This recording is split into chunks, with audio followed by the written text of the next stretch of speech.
Hello friends, ఇప్పుడు మనం వంకాయ బజ్జీ కర్రీ చేసుకుందాం. ముందుగా పచ్చిమిరపకాయలు తీసుకొని ఈ విధంగా కట్ చేసి పెట్టుకోండి. కట్ చేసుకున్న పచ్చిమిరపకాయలని ఒక గిన్నెలో వేసుకోవాలి.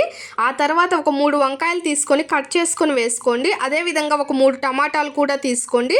దాంట్లోనే కొంచెం చింతపండు, 2 వెల్లుల్లిపాయలు, మన టేస్ట్కి తగినంత ఉప్పు, ఒక ½ టీ స్పూన్ వరకు పసుపు వేసుకునేసేయాలి.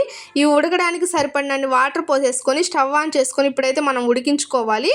ఇదనేది మెత్తగా ఉడికించుకోవాలండి. మెత్తగా ఉడికిన తర్వాత మళ్ళీ మనం దించుకొనేసి ఈ వాటర్ అన్ని ఒక బౌల్లోకి తీసుకోవాలి.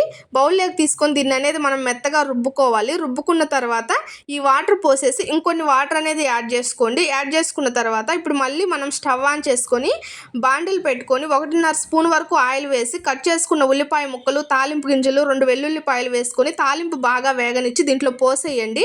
పోసేసి కొంచెంసేపు ఉడకనిచ్చినట్లయితే మనకు వంకాయ బజ్జీ అనేది రెడీ అవుతుంది. చాలా అంటే చాలా బాగుంటుంది.